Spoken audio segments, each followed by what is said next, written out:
Made for more with Maya. Dare to be more.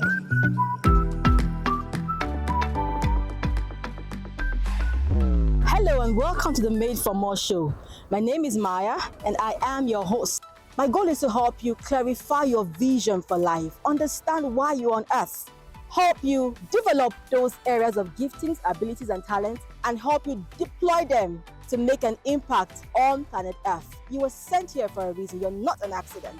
There is a purpose for your existence. Each week, I'm going to take you on a journey, an inspiring journey, a motivational journey, a journey that helps you see through the lives of others who are walking this path. Men and women from different walks of life, races, ethnicity, who have embraced the call to be more, who are stepping into life courageously and living their dreams. And that is my dream for you, to help you come to a point where you're no longer afraid, ready to unleash the greatness you carry within, to write that book, to sing that song, to birth that company. Or would you arise and let's reveal the true potentials you carry within? Stick with us. Every week we showcase one individual who has answered the call to be more. You are made for more.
Today I have with me someone I'm very, very proud of. I'd like to welcome Chisom Nwankwo. You're welcome. Thank you, Maya. Thank you. So the story begins now. One of the things you do is you run a company called the Chief Technology Officer of the TSWINI Company. Tell us about that. What's that about? I know you do a lot around Clean energy, clean technology, yes. So tell us, explain that whole. Okay, aspect the TSWINI Company is basically about clean technology and trying to harness the power that Nigerians have in terms of, providing our own solutions in terms of clean energy. When I talk about clean energy, I talk about solar power, I talk about hydro power, wind power. There's also the part about, providing important environment for businesses within that sector to thrive in terms of policy formulation and all of that. So one aspect of what we do as a TSWINI company is to try to create an enabling environment for those companies. But most importantly, our work is centered around e-mobility. So we're trying to see how we can get more out of our transportation system, especially now that we have like so many issues in terms of fueling and all of that. So we're providing solutions around e-mobility, easier mobility, how to convert your gasoline cars to electricity, we're bringing in charging stations, electric vehicles. So basically, that's what we're doing around, the TSWINI Company. But the TSWINI Company also covers for the Skilled Women Initiative. It's like the parent company for what the NGO, the Skilled Women Initiative is doing. So basically, that's a summary of what we do. Yeah. Okay, there are two major dimensions, right? Yeah. One deals with the women and giving back to society, Yeah. right? The second one is the energy company. This Nigeria is ready for that business. So the thing is not, sometimes you don't think about what we don't look at now, you think about, 10 years. Nigeria is actually ready for that. We just need more, a bit more push in the right direction. But trust me, people are actually ready to go into the next stage. So we're outside the country, we're already having, gasoline vehicles being phased out. But in Africa, are we ready? So what we will end up doing if we're not ready now is having those, expired vehicles being imported here. So yes, we're actually ready. We just need to be directed in what road to take, and of course try to tailor the solutions that we bring to fit Nigerians, not just take and just, we have to plug it so that Nigerians can benefit from it immediately. Yeah. Okay, good. I know you're having a product launch in any time from now, right? Yeah, yes. So what service can Nigerians look up to you to deliver in the next couple of weeks? So in the next couple of weeks, we're converting ICE. So ICE is internal combustion engines to electric. So we're small wheelers. So when I mean small wheelers, I mean keke and tricycles. Those are small wheelers. And small vehicles is small combustion engines, but transforming them to electric. And we're also bringing electric vehicles. So, but we're not talking about the very expensive ones. So I'm sure a lot of people, when you say electric vehicles, you're thinking, the high-end brands. No, but we're trying to bring in, brands that Nigerians can afford, and also offer like an electric vehicle service where you can actually ride an electric vehicle instead of riding a normal one. We're also offering like policy. We're trying to influence policy in terms of build the right rules so that people can actually ride their electric bikes, instead of all of those things. We're bringing chargers. We're bringing in a lot of new things into the transportation system. So in the next 4 weeks, yes, we'll be launching. Start the office in Abuja? Yes, our office is already in Abuja. So what's the office? In case somebody wants to look for you, what do you like? Okay, so we for example, and I want to do conversion. What do I? Okay, so we have a conversion workshop. It's called the TVS workshop on Airport Road. So I'll probably share the address, but it's somewhere on Airport Road. So once you go to our website, you can find our address or give a call. We can always, direct you to where we're working. All the magic is happening. I think we should have the lady of many parts. So at the end of the show, we'll have all the details on how to contact her, what to look for her, and all of that. Yeah, so I also know you have another business called Ciie Luxury. Yeah. Tell us about that brand. That's the popular, but people know you yes. for years. So yes. You've done that for how many years? Of course, close to 9 years. It's almost 10 years, yes. Okay, so what do you do at Ciie Luxury? So basically, it's a fashion accessory design brand. That's where I started my whole business. That brand actually taught me everything I know about business. So basically, we offer fashion accessory design for high income, women. We provide, yes. So we do hats, we do fascinators, we do bags, we do earrings, neck pieces, but basically out of upcycled textile. So we take the textile that has been discarded and we try to convert them to, reuse them to make like accessories. So that's the brand that I've run and that has taught me all the things that I know, and my ability to do all of the things that I do is from Ciie Luxury. So basically, Ciie Luxury caters to women. Well, we cater to women of all, all levels. But our work over time we have been privileged to cater to women at a certain level. But that's basically about what we do in terms of fashion. Yeah. So basically, it's more about fashion accessory, but also about fashion sustainability. Right. Okay, interesting. Very, very interesting. Now let's go to a bit about you as a person, right? So, what did you study? Because you're here. I'm talking fashion. I'm talking. Okay, I studied microbiology. Right. So I'm a microbiologist by education. But sometimes it's not always about what you study, it's about where your heart is. Right. Yeah. So that's what we're saying on the show. Really find you. Yes. And do you. Yes. So after school, how did you? Let's go back to the work experience after school. Okay. Where did you start from? Okay, so after school, I joined the banking sector. I worked in the bank for 5 years, and within that 5 years, I did a bit of marketing. So I was in marketing from word go. So it was great for me because I think that's where I learned all my, marketing, branding, and all of that. I worked in the banking sector for 5 years before I moved to public policy. So I worked in the Federal Ministry of Science, Technology, and Innovation for 10 years. Enacting policies in clean technology, climate change, working with women in that sector, working with government agencies. So for 10 years of my life, I was doing that. And I think I was probably also learning what other space to get in. So that's where I worked in. While I was there, I worked with a couple of organizations, NIDO for the Global Clean Tech Innovation Program. I also manned the Nigerian Clean Tech Innovation Program. So I worked a lot around that area. In terms of technology for climate change. So that's where a major of what I do now stems from. So right now I'm basically running all my companies and trying to consult for a few other companies. So basically that's a summary. of where Fantastic. I've You know, been. and the beautiful thing was, I know while you were working, you were learning and being part of the process. Yes. And today you can use that same knowledge for yourself. That's really, really fantastic.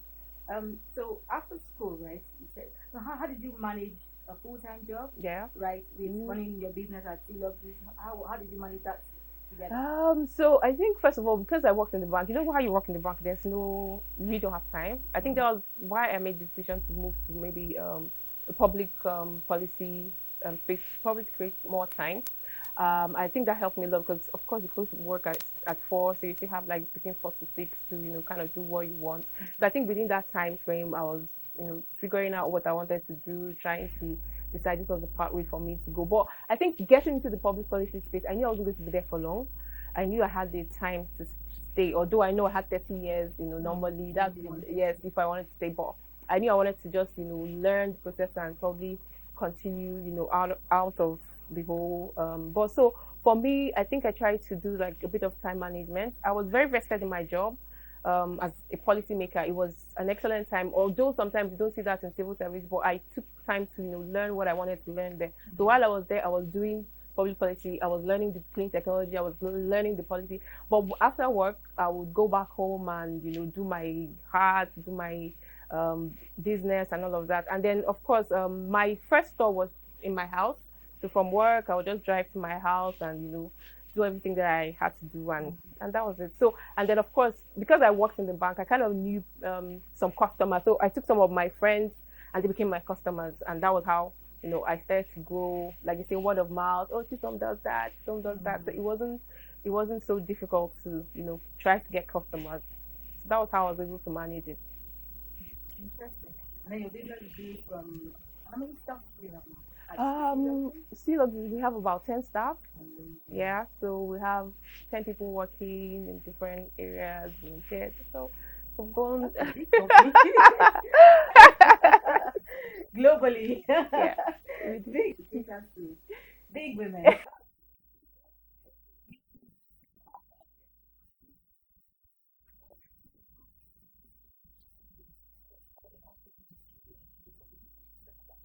The Skilled Women Initiative is, I like to say, is a vision after my heart, because we're providing support for refugees, internally displaced persons, women living in rural slums, slums around communities. So basically, we started off because for C, we needed to hire more women or hire more people.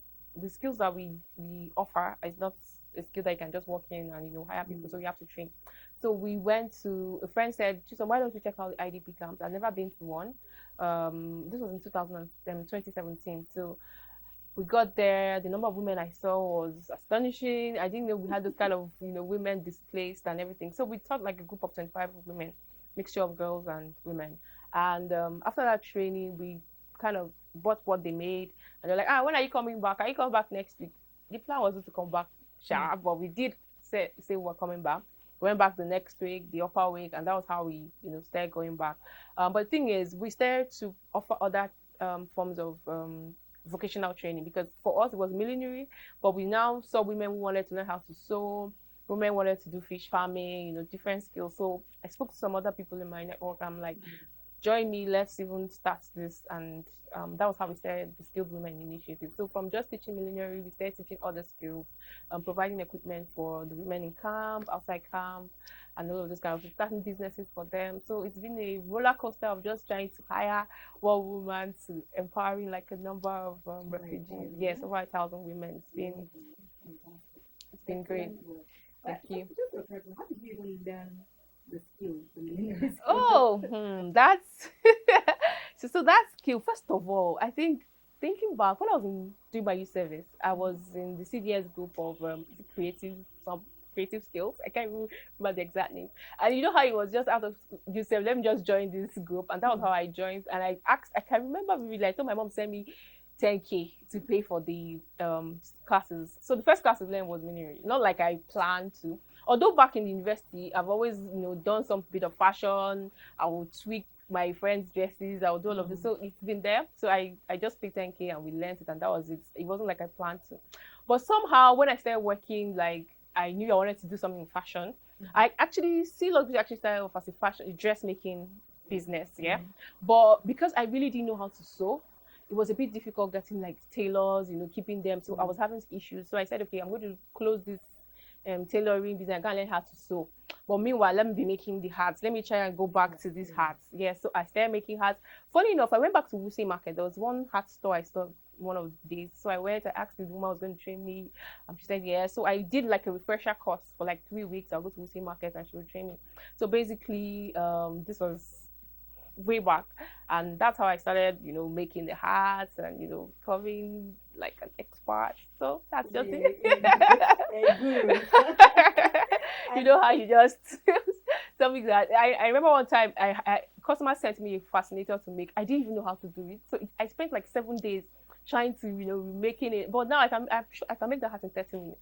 So that's how you keep doing, yes, and keep doing that, you keep getting better. So basically that's how I started. Okay, we're going to a quick break. When we return, we'll continue our conversation with you. Made for more with Maya. Dare to be more.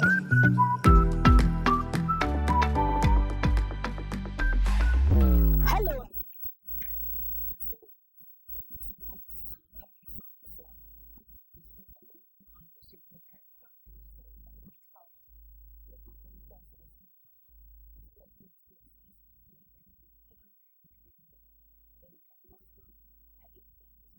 Someone here who probably there's a skill you learned some time back, and you probably think maybe you should go back to that. This just might be the call to go back and dust that skill and then see what just might come out of it. Everyone has something within them. Maybe the money you're looking for is right there with you. You have to just need to look within and give Fine. expression to something. I mean, she had a full time job. She learned this as a copper, but today it's become one of her major sources of income. And like I say, when you shine your light, you're just lighting the path for other people to get up and do something. Now, my next question to you is: recently, you voluntarily retired from the public service. So, why? How? I mean, you have made it together for 10 years. Oh When my did you think it god. was time to step out? And Ah. what gave you the courage? People, everybody, most people I know are clutching onto government jobs for stability. You're working out of a job into business in 2023. I get that a lot. Tell me Like, about tell that. us how you why. So what did you Sometimes I'm deliver? even like, why myself? But Yeah. I think it's about knowing where you're going, Mm-hmm. in spite of where you are, and also having the courage to take the step. Right? It was a big decision. It took me 3 years to finally say I was going to leave the civil service. When I was in my 5th year in civil service, I met my director and I said, sir, I think I want to leave the civil service. I think I need to leave now. I had some issues that I wasn't feeling a bit fulfilled. And he told me, okay, so we're going to do this. We're going to give you another 5 years. And we're going to try and put some things and, try and work a few things. And after 5 years, if you still feel it's good for you, you have done 10 years, 10 years is a long time to be in a space and you can become an authority in that space. I said, okay, so I will do another 5 years. So within that 5 years, I was learning all about all the technology and all of that. So 2 years before the 10 years, I took a break. I took 2 years off. Yes, I took 2 years off my job to actually build the Skilled Women Initiative, Ciie Luxury, to see if it was something I would do, I would love to do, and how it would work if I didn't have a job. So I took 2 years study leave to study and try and build that business, the businesses that I have now. So after 2 years, I still had to decide, like, I had to decide that it wasn't an easy decision, but I had to make up my mind that this is what I wanted. What did I want 10 years from now? I thought about 10 years. So 10 years, I would have done 20 years in civil service. As of 20 years on as a business person, what are my, yes, what is the gain as against the gain here and all of that. So working on my own has been challenging, but it's been interesting because every day I wake up and I achieve something, I'm like, okay, yes, we can do this. But the thing about being able to leave the civil service when I left is the fact that I left as a young person. It's not every day, because even before I left, I had to search. I'm like, who has left the civil service? I did not find anybody's story anywhere to inspire me and all of that. So it was a place I was plunging into the unknown. But every day since I left, I'm thankful that I took the yes, because even when they were doing like a small mini Stanford for me in the office, all the directors that came were like, I was supposed to leave like some years back, but I didn't have the courage. It takes courage to be able to leave the civil service. So for me, it was a major step, and it was good that I did. I'm still grateful that I was able to take that step. This is just 1 year of the civil service. I'm still learning on being a full-time businesswoman, doing things and plunging into spaces that are scary, but I am grateful that I'm able to I was able to take that space. And I like to tell maybe especially government workers, if you can decide for yourself that this is how long I want to be here, it will help you focus on the job, because the civil service, the public service is a space that we need to actually improve as Nigerians, so that whatever it is that we're offering within that service, Nigerians can feel it. So we have more civil servants that know this is what I'm doing here, this is how I'm doing, this is how long. But sometimes we have civil servants that say, oh, I'm going to be here for 30 years, so I can as well do this and do that. So that for me is something that we need to talk about. And I'll be happy to see more people retire when they know it's time, when you have put your plans in place. Like I took 2 years off to see how my organizations were going to run, if I was going to save some money and say, okay, even if they don't pay me for the next couple of years, couple of months, I can survive, and all of that. So it was a leap into faith, but also had people that supported me. I had my dad. I kept consulting my father. My father said, "You're sure you don't want to become a permanent secretary?"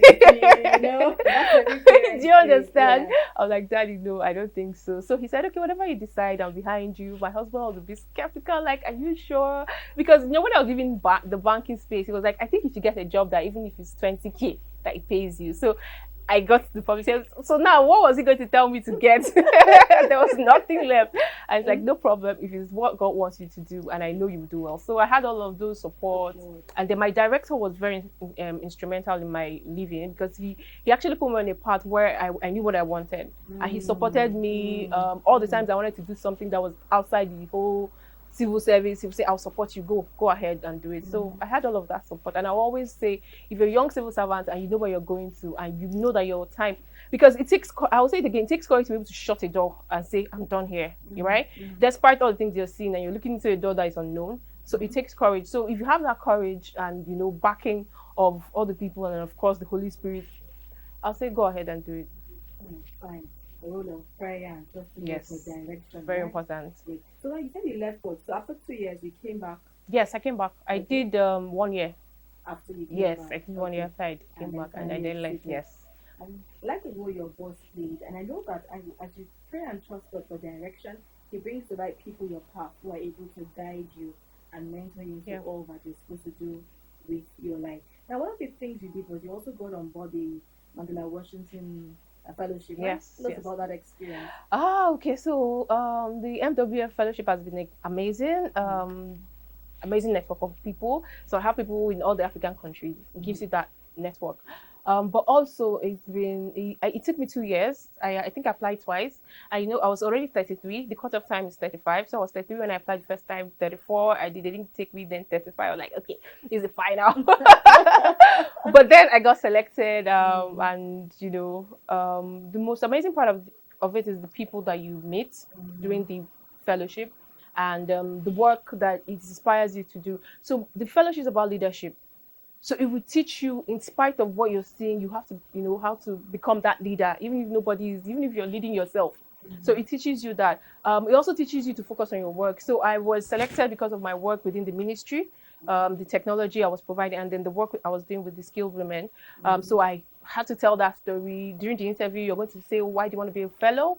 And you're going to have to showcase all the work that you've done. So all of that, the work I was doing in terms of policy, clean technology, and then the work I was doing with the women was all that I put together. But the thing about the fellowship is it actually selects like the highest people within the space. So you have to be able to show the work that you've done. Record. Yes, track record. So I like to say young people, it's between the age of 18 to 35.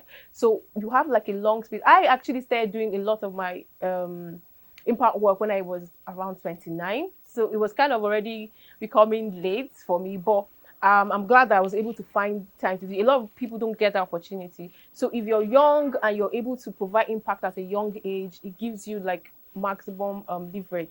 So for the Mandela Washington Fellowship, it helped me define my leadership, what I wanted. It also helps you to see your future. So it also helped me to decide that I wanted to full-time going to business, full-time going to impact, and take my work with the ministry with me along. So that fellowship actually helped me to do that. And like I said, so I have like fellows around all of Africa, that if I want to do something in Uganda, if I want something in Ghana, anywhere, I can say, oh, I have a fellow there. So it gives us, or it gives you that platform to, get that kind of connection. Yes. Great. And for that, there were two things that struck me while you were the first one had to do with not giving up. She got rejected twice, but she still continued and she got in the final time. So that you feel that something doesn't make you a failure. You just probably gives an opportunity to find a better way to do what you're doing. Good. Yes. Yeah. And she also had a track record, because sometimes waiting for you need to start whatever it is that is in your heart, you feel you're born to, you feel you're drawn to, whatever you feel you're passionate about, start from somewhere, because you'll be building a track record. Yes. That will speak for you. It doesn't have to be big, but start small. Exactly. And then someday you now realize that I have a story. Of course, I've gone. This is how far I've gone, right? And you'll be amazed. Yes, very the true. Impact and how much you've been able to do so far. So now let me ask you this question: have you had anybody tell you, look, don't you think? I mean, you're doing too much all over the place, that kind of thing. Sit still, you're a woman, you're supposed to be this or that or that. People try to shape and define you or constrain you. Tell us about any Oh my experience. God, yeah. So of course I get that a lot. Like, she said, why you here? You're here and you're there. So the thing is, like I said, okay, I like to give this analogy. You have a cell phone. What does a cell phone do? It records, it takes your picture, it takes your phone call. It literally does. It has taken over a lot of things that we do. And we as humans, God has given us the capacity to do so much more than what we think we can do. Right. So when people tell me, oh, you're doing a lot, I said I've not even scratched the surface of the capacity that God has given me. Right. And the truth is, once you start one aspect of the part that God has given you, He brings all the other pieces together. So He helps you connect everything. So when people tell me I'm doing a lot, I'm like, well, I'm just putting my pieces together. I'm just building the whole, activating all the things that God has asked me to do. And that's why it seems like it's a lot. But my work here is actually to open doors and to open the pathways for, other people to come in. So basically, yes, I get that a lot. And sometimes it might feel like that. But for me, I've understood that this is how, this is the part God wants me to take. Be an initiator, be a leader within some spaces, but you have to have the courage. And as a woman, it can get very difficult because most times I'm always the only woman in a lot of meetings, right? And sometimes as a woman, they're trying to say, so you have to slow down. Did you get? So we also have to understand, yes, I like the fact that I'm a woman. So sometimes I step back a bit and I listen to all the men on the table talk, and I know what everyone is trying to bring to the table. And because I have stepped back, I can understand what to bring to the table, right? So I bring the things that everybody is missing. So for me, it's also great being a woman in the space. Yes. Hey, texting, I think it's more male dominated. Yes, it is. And then so when you find a woman who is doing amazing things, she stands out. And I think that's one of the, for me, it's a plus for you, right? Yes, it is. The selling point. Made for more with Maya. Dare to be more.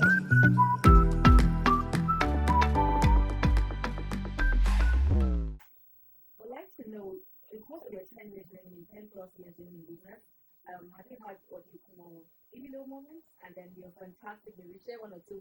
Every day we have low moments. Yeah, you wake up and you're like, can I do this? Oh my God! Like in the last few days, it's been. How did you get here? Who sent you?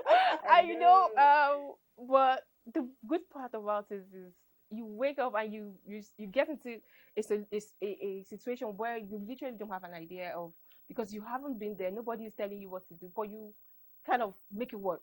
So those are like the most amazing our moments for me, like learning to do things that I literally didn't have any idea that I was going to do.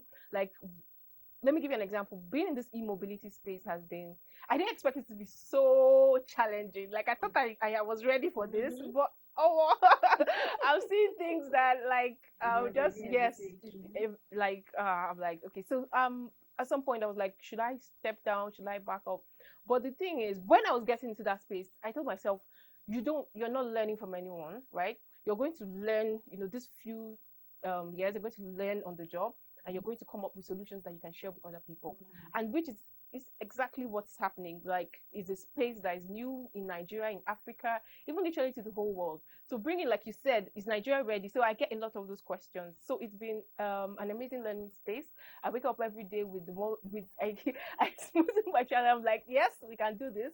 And the good part is that when you begin to like earn income from your ideas, you're like, this can actually work. Do you understand? So those are the moments. And of course, sometimes I have conversations with my kids, and they're like, mom, this thing that you did is really nice. I'm actually learning like this, I'm learning this, I'm learning that. So that's like the major validation for me, that my daughters, I have 3 daughters really, that my daughters can actually see that you can decide to do something for yourself and make it work, and actually, because the kind of thing, create income for yourself and for the people around you. So basically, yeah. So most days I wake up like, who sent you, kind of, and then I go to bed like, oh, okay, thank God, we did great. One day down. One day down, we go for the next. So yes. So you're also entrepreneur, 20 years, like, you want to start my business? What skills do I need to thrive in business in Nigeria? What will be the first 3 skills that will come to your mind? First 3 skills. Okay, so let me What say, advice? what advice? Yeah. Okay, so let me say, depending on how young you are, I'll say volunteer and work for someone, right? Get the experience of working for someone, whether it's a volunteer role, whether it's a full-time job, because truthfully, working for 15 years has helped me understand how to, first of all, manage people. We are going to meet, and oh my God, I'm working with a lot of Gen Z people, right? It's a different ball game. Some people want to say, ma, we need some beds in the office. I'm like, so it kind of gives you, say, work, volunteer. There are a lot of organizations you can volunteer with. Get to learn from people already in the space. Another thing is plan. Where's your passion? So you plan around that. What do I like? Do I like fashion? Where is it drawing me to? You look at those spaces, something that comes easily to you. They wake you at 2 a.m. Would you be happy to do it? You think about those things, and then you start from there, then get the skills, learn, improve. I like to tell people the best investment you can do is an investment on yourself. When I started making hats, I was charging 2.5, like for one hat, 2.5, 3K. Now I charge 40,000, like for a hat. If I make the hat myself, I'll charge you 40K. But if my staff is doing maybe 25. So over time, with the experience and the learning and everything, you become better. So I would say improve your skills in whatever area that you choose. If it's tech, if it's fashion, if it's food, there's so much, it's so wide. But look at yourself, what makes me happy? What do I like? And then you tailor it towards that area, and then you improve your skills there. And then the third one is have a plan. Of course, trust God. That's very important. Like, where are you leading me to? It's not easy, but God will keep showing you signs. I want you to go here. I want you to be here. And it takes a lot of courage and obedience to say, God, I'm going to do what you say. And it might not be what I don't know where it's leading, but I'm going to trust you. So those are the things I would say. Volunteer, learn within maybe a space that you want to be in, grow your skills. There are a lot of online courses you can begin to look at, and have mentors. I know I have mentors that don't even know me. So there are people that I follow. So for me, social media, this is it. I follow people that I like to be like. I'm sure they don't even know that I'm following them. And sometimes when I even make small decisions, like maybe I want to even maybe host my friends, I'm like, what would this person do? I probably check what the person does. The person doesn't even know I'm existing, but I follow this kind of people, and it actually helps me to pattern my life. So even as social media is becoming all crazy, you can find your path and find people that you follow that will inspire you. So basically, that's what I would advise. Volunteer, learn, improve your skills, and of course, trust God, and then start. Please start already. Don't overthink it. Stop thinking when I have one.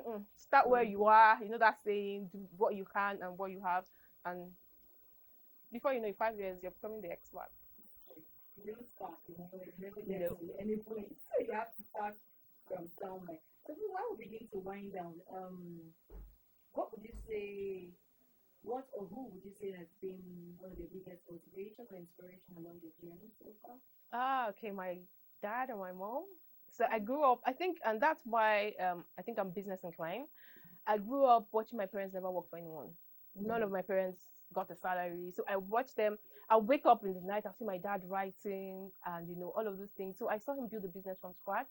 I saw him build it. I saw him inspire a lot of women, a lot of people from his business, and my mom as well. When I moved out from my shop in the house, my mom gave me space in her office. I said, take this space, do your part before I got my own store. So my parents have been instrumental. When I have like really tough business decisions, first person I go to is my dad. And he's like, I'm like, Dad, I want to talk to you. This is what I want to do. He will scrutinize and say, I think you should change this. Your branding is that. So for branding, everything, packaging, even when I open a new store, the first person that comes to pray is my dad. So he has been very instrumental in my business growth. And my mom, of course, has supported me. And she's like, I did it, you can do it. Why can't you do it? So I have those people. And then I have a couple of women. I can say Funto, Borough Face of Charger, Dati. She has supported everything I tell her. She's like a mentor. She's like, actually, so I did it now. You can do it. No, don't do it like that. So she has been an instrumental woman in my pathway. Of course, I talked about my director while I was at work. He told me, okay, so this is how you do it. When I wanted to apply, I applied for my Washington fellowship while I was in the ministry, and apparently I'm like the only one in the ministry that has actually applied. And he's like, it hasn't been done, but I'm going to support you. I'm going to sign off, and you're going to go, and all of that. So he has just been very instrumental, especially in the tech space and all of that. So and then I have my sisters. I have people that I have not even met. So this people have just been instrumental. So I have women, and of course I have I have women that I look at. I'm like, let me just check what this woman is doing, and yeah. So that's how it's been for me. So it's been a graceful journey for me so far. Yes. The power of collaboration, the power of the network. There's so much you can do. You limit to what you can do on your own. Yes. And then I just emphasize the power of people who have led my mentors on the journey of life. So you need people like that to look up to. You don't look up to you too. Yes, I can't feel this. I need to get. Of course. Yes. Just before we wind down, if there's any final word, something you want to say to some young lady out there who's just wondering, am I right? Yeah. That's why I go from here. What do you want to say to her? You see that thing that's tugging in your heart that this is where I should be? Just go towards that direction. That's all I would say. Just move towards it. Let go of the inhibitions, or nobody has done it. Find your path. So there's this picture I have on my wardrobe. So the picture of everyone, people like I have like 1,000. That picture where you have like maybe 10 people going this way and one person going that way. So every morning I look at that picture, I'm like, this is me. This is me going here. So you're going to have to find your path yourself. There might not be people that have done it. So you're going to have to go out and create the path that people can follow. So as a young woman, especially as a young woman, you can actually do it, especially in Africa. You can do it, create pathways for women. We need more women in different spaces. So I'll say, go out, forget the inhibitions, forget the things that are bringing you down, forget what you're seeing, and just take the first step. Right.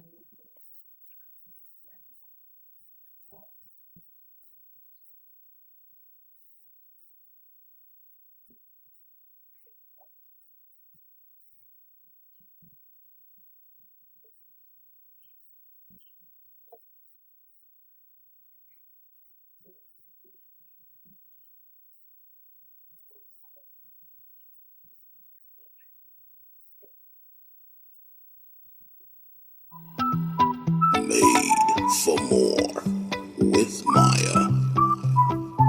Dare to be more.